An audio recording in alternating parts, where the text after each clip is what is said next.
के हर शोबे में जितनी सुन्नतों पर बुलडोजर हमने चलाए हैं और जितनी नबी की सुन्नतों की तौहीन हमने की है, हम मुसलमानों ने की है, मेरे भाइयों मैं डंके की चोट पर कह सकता हूँ इतना सुन्नतों का मजाक काफिरों ने भी नहीं उड़ाया है, इतना सुन्नतों का मजाक यहूदी और ईसाइयों ने भी नहीं उड़ाया है जितना सुन्नतों का मजाक और जितना नबी अकरम सल्लल्लाहु अलैहि वसल्लम से की सीरत का मजाक हमने और आपने उड़ाया है। और वह तो काफिरों से बयान कर रहा है कि हमने जो इज्जत मोहम्मद के दीवानों में देखी है, हमने तो बादशाहों की भी वो इज्जत बादशाहों के दीवानों में नहीं देखी है। और एक हम है तसव्वुर करो कैसे हमारे कलेजे इधर आराम की आवाज आती है हय्या अलस सलाह और बगल में चाय की होटल खुली हुई है, कैसे हमारे दिल गवारा कर लेते हैं। यहाँ हय्या अलस सलाह की आवाजें आ रही हैं और यहाँ मेरे भाइयों बारात आई हुई है 200-250 आदमियों 300 आदमियों की, और उस वक्त उनको नाश्ता चल रहा है, बगल में मस्जिद है, इमाम नमाज पढ़ा रहा है, वो आएगा तो निकाह पढ़ाएगा, लेकिन ये बाराती नाश्ता कर रहे हैं। क्या हय्या अलस सलाह की आवाज इनके लिए नहीं थी? मेरे भाइयों बुखारी शरीफ की हदीस है, हजरत आयशा बयान करते, हजरत अनस बयान करते हैं, मैंने हजरत आयशा को देखा, नबी की बीवी को देखा कि अल्लाह के नबी अपनी बीवी आयशा की रात पर उनकी गोद में सर रखकर सो रहे होते हैं और हंसी मजाक कर रहे होते हैं, प्यार भरी बातें कर रहे होते हैं, अपनी बीवी के सर पर लेटे और रात पर लेटे हुए और उनसे गुफ्तगू कर रहे होते हैं। हजरत आयशा बताती है, बयान करती है कि अल्लाह के नबी जब मेरी रात पर मेरी गोद में सर रख कर लेटते थे और उससे गुफ्तगू करते थे तो ऐसा लगता था कि मुझसे ज्यादा किसी से मोहब्बत ही नहीं करते, मुझसे ज्यादा किसी से प्यार ही नहीं करते। अचानक हजरत बिलाल की आवाज नबी के कानों में पड़ती, अल्लाहु अकबर अल्लाहु अकबर, जैसे ही आवाज नबी के कानों में आती, हजरत आयशा बयान करती है, बुखारी की रिवायत है कि आज़ान का जुमला आ गई, वो मुझे धक्का देते, वो मुझे गिरा देते, वो मुझे धुतकार देते, वो मुझे अपनी गोद से सर हटाकर हाथों से धक्का दे देते, मैं डिसबैलेंस हो जाती, मैं इधर से उधर हो जाती, कुएं की तरफ पड़ते, वुजू बनाते, फिर पूरे वुजू तक मेरी तरफ नजर उठा के नहीं देखते और सीधे हुजरे से निकलते मस्जिद नबी में दाखिल हो जाते। फिर ऐसा लगता जैसे मुझे कई महीनों से देखा नहीं, फिर ऐसा लगता जैसे मुझे जानते ही नहीं, फिर ऐसा लगता जैसे मुझे पहचानते ही नहीं। उर्वा के इन जुमलों के बाद हम अपने आप को कैसा महसूस कर रहे हैं? वो फख्र के साथ काफिरों को बता रहा है कि मोहम्मद के दीवाने मोहम्मद की इतनी इज्जत करते हैं, यानी वो ये बताना चाह रहा है कि कल अगर मोहम्मद रसूलुल्लाह अपने दीवानों से कह दें कि जाओ मक्के पर कब्जा कर लो, हमला कर दो, तो मोहम्मद के दीवाने अपनी जान नहीं देखेंगे, अपना माल नहीं देखेंगे, वो जोखिम नहीं देखेंगे, कूद पड़ेंगे और मक्के पर अटैक कर देंगे। वो ये बताना चाह रहा है कि मोहम्मद के दीवाने कभी अपनी जान की फिक्र नहीं करते। मोहम्मद रसूलुल्लाह सल्लल्लाहु अलैहि वसल्लम की ज़बान से जो जुमला निकलता है उसी पर लब्बैक कर देते हैं। वो पीछे मुड़कर अपनी बीवियों को नहीं देखते, वो पीछे मुड़कर अपनी औलादों को नहीं देखते, वो अपने आबाओ व अजदाद को नहीं। और जो लौकी हम और आप खाते हैं ना, कहीं कद्दू कहते हैं, कहीं लौकी कहते हैं, हमारे यहाँ तो लौकी कहा जाता है उसको। घुड़सवारी सीख कर आया था बेटा, पढ़िए सीरत उमर अल-शिबली नोमानी की।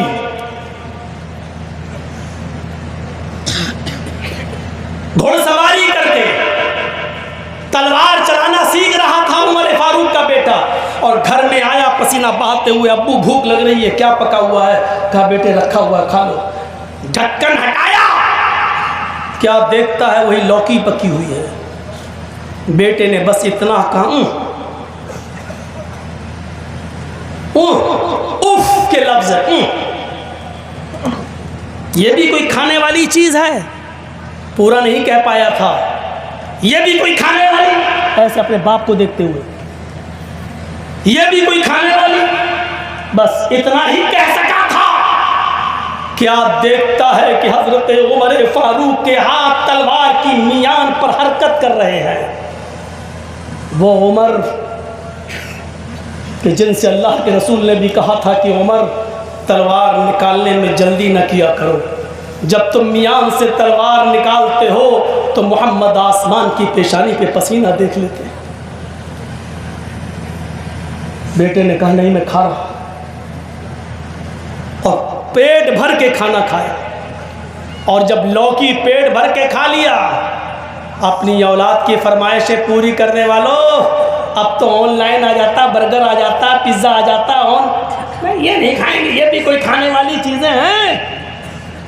हज़रत उमर ने तलवार की मियान पर हाथ हरकत करने लगे। बेटे ने कहा पूरा खाया, लेकिन इसके बाद हज़रत उमर ने कहा बेटे खा लिया?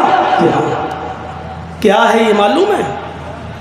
अद्दुब्बा, अरबी में लौकी को दुब्बा कहते हैं, अद्दुब्बा का। अच्छा,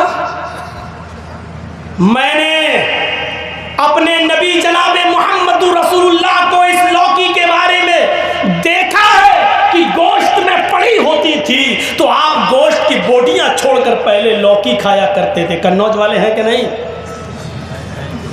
सुने, 2 बजे से लेकर शाम को 7 बजे तक रोका रखे आज वो हमें। बड़ी इज्जत की बेचारों ने हमारी, बड़ी खातरी की, लेकिन पैसे के गुरूर में चकनाचूर मत हो जाना। और कोई भी पैसे वाला चकनाचूर ना हो। हज़रत उमर फारूक के जुमले सुनो।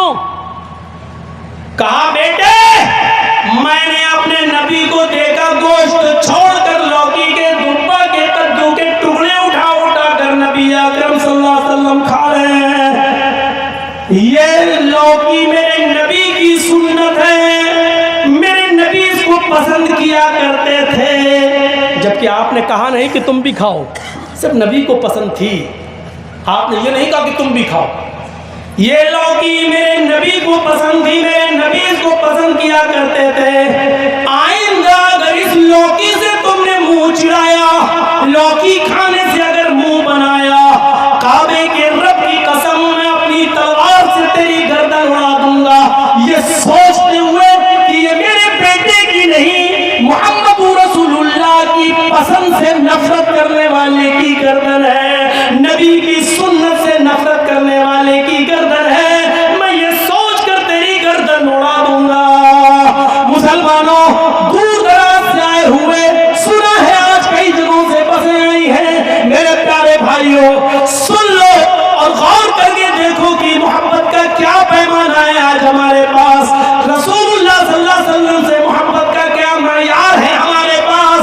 मोहम्मद रसूलुल्लाह सल्लल्लाहु अलैहि वसल्लम से मोहब्बत का क्या नमूना है आज हमारे पास। क्या हम ऐसी मोहब्बत जनाब मोहम्मद रसूलुल्लाह सल्लल्लाहु अलैहि वसल्लम से करते हैं? यहाँ तो गलत क्या है? मौलाना नहीं पसंद कर रहा है तो हम ये खिला देते हैं। बहुत आसान है कह देना, लेकिन हम सोच पैदा कर रहे हैं। उनकी सोच क्या थी, हमारी सोच क्या है? मोहब्बत का मयार को देखो। हमने तो बस ये समझ रखा पूरे साल मस्जिदों से दूर रहो और एक दिन लाओ और पूरे साल की कसर निकाल दो। भाई हमारे साथ डॉक्टर अब्दुल कादिर साहब बैठे हुए हैं स्टेज पर। मैं रात में 11:30-12 बजे तक इनकी क्लिनिक पर बैठा हुआ था। ये खदरा में इनका घर है, क्लिनिक है, मैं इनके पास बैठा हुआ था। मैंने कहा चल, कहने लगे आज तो 12 रबीउल अव्वल है। मैंने कहा थोड़ा सा वहाँ चल के चाय पी के आते हैं। नहीं जा पाए, पक्का पुल तक नहीं पहुँच पाए और वापस आना पड़ा, क्योंकि रास्ता इतना जाम था, इतना जम के मनाया जाता है और मर्दों से ज्यादा औरतों की भीड़। और राजधानी है, कैपिटल है लखनऊ, पर्दा नाम की कोई चीज नहीं। मेरे भाइयों अंदाजा लगा सकते हैं मोहब्बत का मयार क्या है।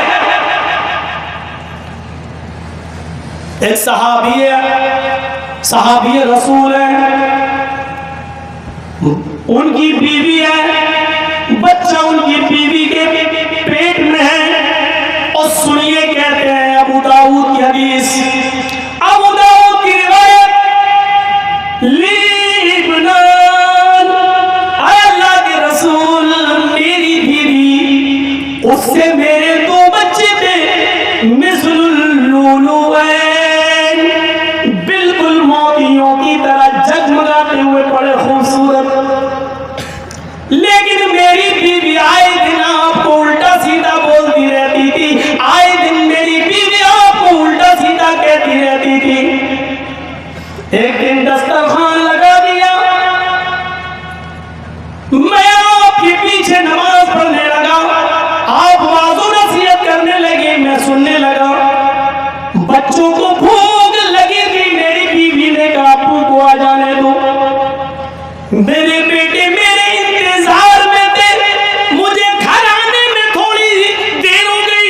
जैसे ही मैं अपने घर पहुंचा, मेरी बीवी ने मुझे डांटते हुए कहा, कहां थे बच्चे, कब से भूखे मर रहे हैं और तुम मोहम्मद की बकवास सुनने में टाइम बर्बाद करते हो।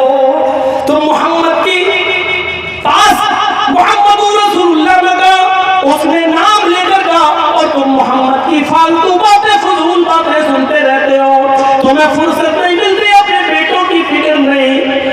अल्लाह के नबी, उसने आपको बदज़बानी से बोला, आज मुझसे गलती हो गई। फरमाया क्या? कहा अल्लाह के नबी, ऊंट को नहर करने का खंजर पड़ा हुआ था।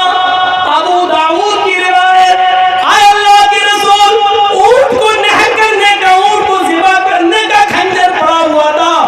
मेरी नजर उस खंजर के ऊपर पड़ी, मेरी बीवी हामिला थी, उसके पेट में बच्चा था, 2 बच्चे पहले ही से मेरी बीवी से पैदा हो चुके थे, बिल्कुल मोतियों की तरह। लेकिन उसने आपको उल्टा सीधा बोला। मैंने वो खंजर उठाया और मैंने वो पूरा का पूरा खंजर अपनी बीवी के पेट में मार दिया। अल्लाह के रसूल, मेरी बीवी का पेट फट गया, मेरी बीवी तो फड़क कर उसी जगह पर मर गई। अल्लाह के नबी, मैं मुजरिम हूं, मैंने जुर्म किया है। अगर इस पर कोई सजा इस्लामी शरीयत में बनती है तो मैं हाजिर हूं, मुझे सजा देना चाहे तो दे दे, मुझे सब कुछ मंजूर है। लेकिन अब आपके बारे में बदकलामी सुनना मुझे मंजूर नहीं। आपको कोई बुरा भला कहे तो ये सुनना मुझे मंजूर नहीं। अल्लाह के नबी फरमाते, जाओ अल्लाह के सिपाहियों से